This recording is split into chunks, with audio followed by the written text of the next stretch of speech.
38.05।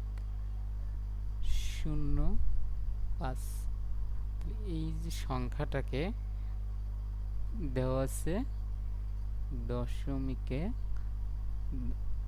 রূপান্তর করতে বলছে বাইনারিতে। এখন কোনো সংখ্যাকে বাইনারিতে রূপান্তর করলে যখন আমরা দশমিক যুক্ত সংখ্যা থাকবে তখন আমাদের দুইটা অংশ হবে। একটা হচ্ছে পূর্ণ পূর্ণ সংখ্যার ক্ষেত্রে, তাহলে একটা কি পূর্ণ সংখ্যার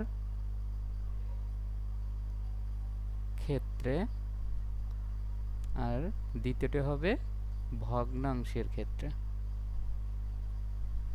ভগ্নাংশের ভগ্নাংশের ক্ষেত্রে। তাহলে পূর্ণ সংখ্যা, তাহলে পূর্ণ সংখ্যার ক্ষেত্রে আমার দেওয়া আছে কত? পূর্ণ সংখ্যাটা 38। তাহলে 38কে আমি বাইনারি সংখ্যায় রূপান্তর করার জন্য বাইনারির বেজ দিয়ে ভাগ করব। বাইনারির বেজ কত? 2। তাহলে 2 ভাগ করলে হবে 19, ভাগশেষ থাকে না 0। আবার 19কে 2 দ্বারা ভাগ করলে ভাগশেষ হবে 9 দুগুণে 18, ভাগশেষ থাকবে 1। আবার 9কে 2 দ্বারা ভাগ করলে ভাগশেষ হবে 4, ভাগফল হবে 4, ভাগশেষ হবে 1। আবার 4কে 2 দ্বারা ভাগ করলে ভাগশেষ হবে 2, ভাগফল হবে 2, ভাগশেষ হবে 0। এবার 2কে যদি 2 দ্বারা ভাগ করা হয় তাহলে ভাগফল হবে 1, ভাগশেষ হবে 0। এবার যখন বেজের চেয়ে ছোট সংখ্যাকে ভাগ করা হয় তখন ভাগফল হয় 0, ভাগশেষ হবে যে সংখ্যা থাকবে সেটি। এখন এইটাকে এখন ভগ্নাংশের ক্ষেত্রে, ভগ্নাংশ সংখ্যা আমার দেওয়া আছে 0.5। তো 0.5 ভগ্নাংশের ক্ষেত্রে দুইটা পার্ট হবে। একটা হবে পূর্ণ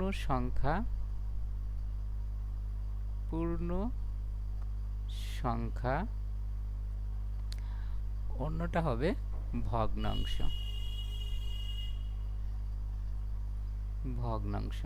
তাহলে ভগ্নাংশ আমার কি আছে? 0.5 অর্থাৎ 0.05। তো 0.05 এর সঙ্গে আমাকে গুণ করতে হবে যে সংখ্যায় রূপান্তর করতে বলবে সেই সংখ্যার বেজ দ্বারা। যেহেতু এখানে বাইনারিতে রূপান্তর করতে বলছে তাহলে বাইনারির বেজ কত? 2। তাহলে 2 দ্বারা গুণ করে দেব। তাহলে 5 দুগুণে কত হবে? 10। তাহলে 5 দুগুণে 10। আমরা যদি 5 দুগুণে 10 তাহলে 0.10। কিন্তু আমার হাতে কোনো কিছু যেহেতু পূর্ণ সংখ্যা থাকে না এই জন্য দশমিকের আগে একটা 0। এখন এই সংখ্যাকে আবার যদি 2 দ্বারা গুণ করি তাহলে 10 দুগুণে 20, তার আগে একটা 0। আবার 2 দ্বারা গুণ করলে 40,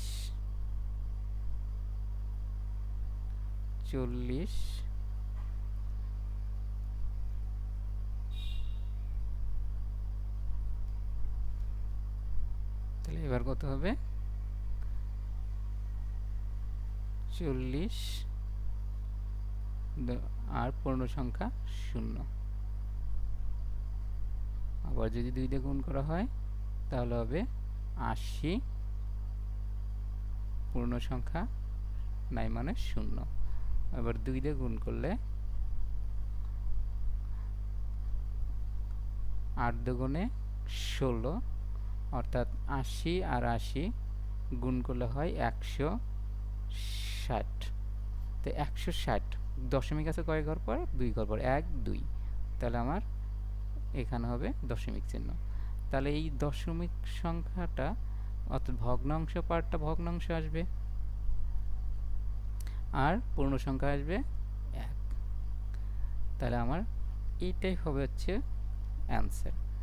যদি আমরা অ্যান্সারটা লিখতে চাই তাহলে প্রথমে আসি পূর্ণ সংখ্যার ক্ষেত্রে।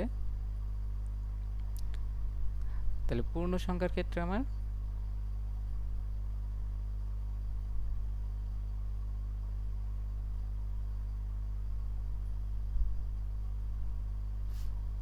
এখানে 38.05 দশমিকে দেওয়া ছিল।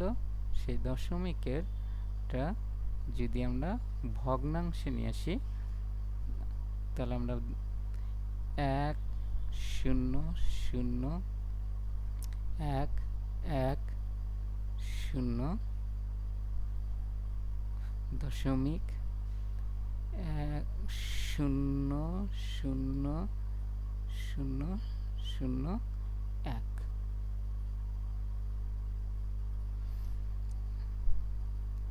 আমার এটাই হবে অ্যান্সার।